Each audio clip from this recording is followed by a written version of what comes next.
Nearly 9 years ago, Crackdown 2 was released on the Xbox 360 to little praise.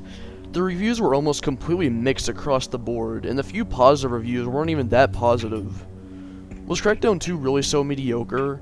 That's what I'm here to discuss.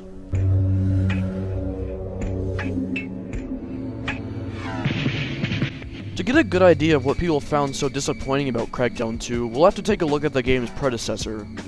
Released in 2007, Crackdown received much more consistently positive reviews. It was a fresh new game with a somewhat unique spin on the open-world third-person shooter formula. You're placed into the shoes of an agent with superhuman skills that gradually become more powerful as you play the game. You enhance your skills by putting them to use. The biggest letdown of Crackdown 2 to many people was that it recycled the same map used in Crackdown. There were also some other smaller things that disappointed people. The original game had 3 different vehicles: the agency supercar, SUV, and truck. These vehicles had a neat little thing where as you leveled your vehicle skill up, these vehicles slowly transformed into more advanced versions of themselves. Crackdown 2 didn't have this system. Well, it would seem like a step down. The game instead gives you more agency vehicles to drive, and each vehicle has its own ability. The one thing that slightly disappointed me, and likely some others, was the fact that enemies don't ragdoll as easily. In Crackdown, you could just easily punch someone off of a building and they would go flying off ragdolling, but in 2, they'll remain locked onto you even if they're sent off of a building.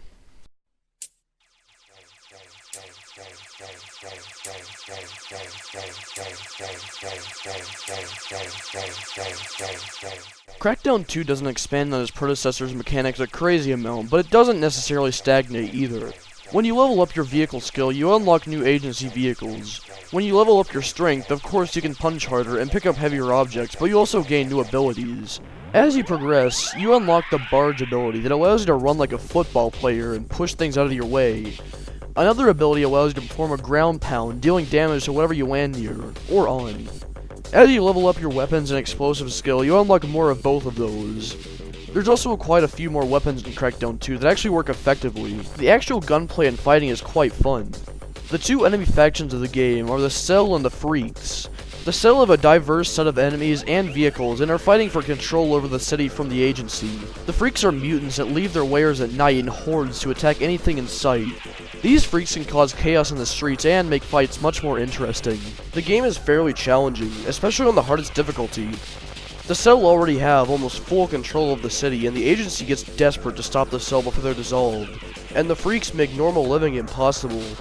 The agency sends out experimental superhuman agents to take the city back from the Cell. You make progress by taking back outposts from self-control and reactivating Project Sunburst, a project set out to destroy the Freak virus. Some areas are nearly impossible to beat with lower skill levels, others you'll just barely make it even with the adequate skills. Cell snipers, grenadiers, heavies, and turret operators make taking over outposts much more challenging than just shooting guys. You'll actually put your skill set to use, having to jump around to avoid fire and get to higher areas, punching enemies when you can't shoot, etc.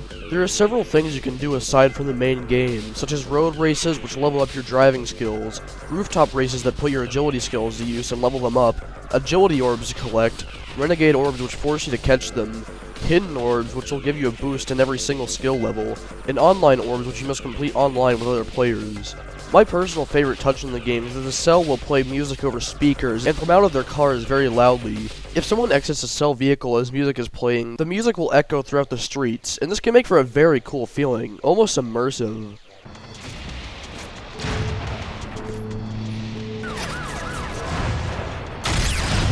The game feels really awesome as you fight the Cell, with music echoing through the streets and Cell yelling.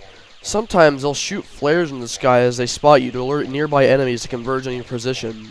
The music selection for the cell is also incredibly appropriate. Everything sounds rebellious, like a culmination of teen angst, rebellion against an oppressive government, dubstep remixes, loud sound systems, and everything that stereotypical old people would hate.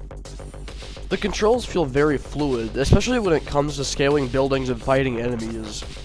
While the combat is very fun, there are some problems that I could see getting on people's nerves. While the actual camera feels smooth and never has any real problem, the aim lock system that snaps your aim onto enemies can be somewhat annoying.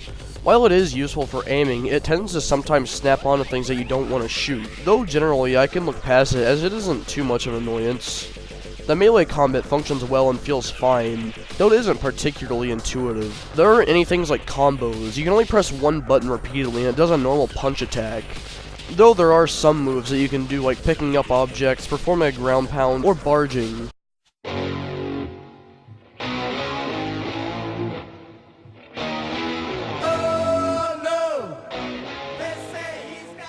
The agency cruiser is a normal police car. The supercar drives incredibly fast and can drive under other cars. The agency buggy drives fast and has a top-mounted gun. The agency SUV can stick to the ground and jump, and the agency tank is, well, it's a tank. I don't particularly understand why the removal of the transforming cars from Crackdown was so outrageous to many fans. Yeah, it was cool, but it really was just a neat little animation. It didn't even change the actual cars that much. I much prefer having the more diverse set of vehicles in 2 than the 3 transforming cars in 1. While there are more agency vehicles, the overall amount of vehicles in Crackdown 2 has decreased. Despite the overall decrease, there's only one human enemy faction. This means that this one faction has many different cars, each with their own cool designs. The cell cars are all covered in sheet metal and armor and look extra rebellious. Civilian cars aren't really anything to write home about, but they all play their music obnoxiously loudly. They play this very strange music. The only way I can describe it is human music.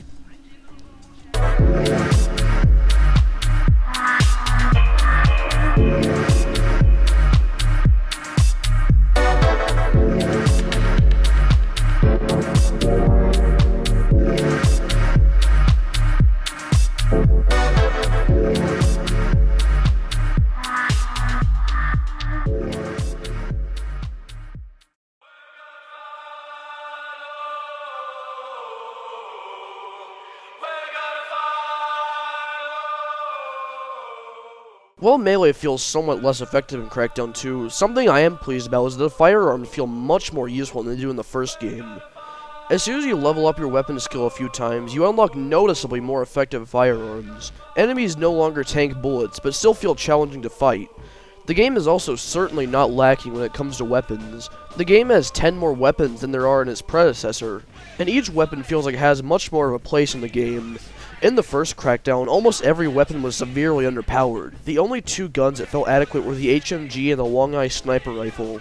As you further level up your skills, you unlock even better weapons, and each weapon can help suit a different purpose. You can go with a sniper rifle and an SMG, or an assault rifle and a shotgun, or for dealing with freaks, UV weaponry is made with the exact purpose of dealing with them. Most dangerously of all, if you really have a problem, then there's several rocket launchers that you can use. The cell also have several weapons that are particularly dangerous. Some heavily armored enemies will carry rocket launchers and miniguns. Some will also carry sniper rifles and grenade launchers, which can really get you in a pinch if you aren't constantly on the move. You also get nifty things like cluster grenades, satchel charges, an innocent-looking rubber ducky, or a magnetic charge. Now when freaks get dressed to go out at night, they like to wear leather jackets, chains and spikes. They wear rips and zippers all in their shirts. Real tight pants. The last thing that would come to mind when thinking of any game in the Crackdown series is the story. And while Crackdown 2 doesn't have a particularly compelling story, it is worth taking a look at.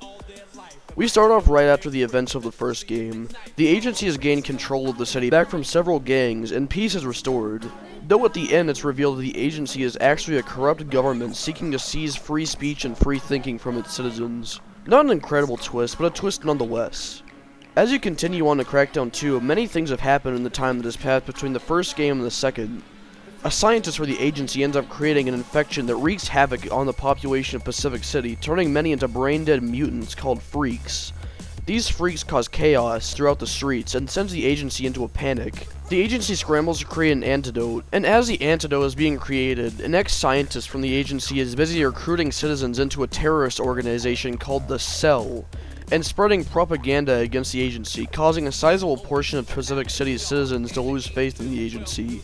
Once the agency finishes the antidote, word spreads that they are only using it on government officials. This causes even more mistrust, and Cell rebel population reaches a high. The agency's panic is seen as an opportunity to seize control of the city for themselves, and so the Cell begin their attacks. Eventually the Cell conquer the whole city, and just as they surround the agency, true desperation sets in, and the agency sends out experimental agents to finally make progress in retaking the city, and this is where the game starts off. Throughout the game, you slowly regain control of the city and reactivate Project Sunburst. Project Sunburst is disguised as something made only to kill the freaks, but it's also revealed that it seeks to destroy all free thinking from Pacific City. You may wonder if I'm pulling all of this story out of my ass, but no. Throughout the entire game, there's almost no actual story, no dialogue between the characters other than the director's random quips throughout the game. Almost all of the story of the game is completely hidden behind audio logs that you unlock throughout the game. I don't think that audio logs is the best method of storytelling. Generally, they're boring to listen to, not as memorable, and only serve as exposition dumps. They also don't follow the rule of show don't tell. Though I do still think that Crackdown 2's story, while not very memorable, is still worth mention. It provides a background for the game that's at least somewhat interesting. But it's obvious that Crackdown 2 isn't a story-focused game. It's a game first about kicking bad guys' asses and blowing random stuff up. So that's why I think the story deserves a mention. It's surprising that the devs even went through the effort of creating a story to back this game. Crackdown 2 is a very fun game that I highly recommend playing, especially because it's completely free right now on the Xbox Live Store. You don't need Xbox Live or anything, it's just completely free to keep forever. From all that I've heard, Crackdown 1 was the superior game, so before I played 2, I played the first game.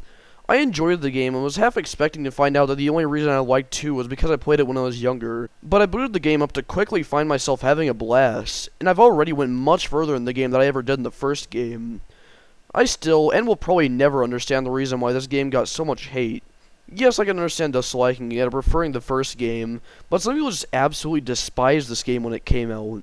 With that being said, have a good day, or night,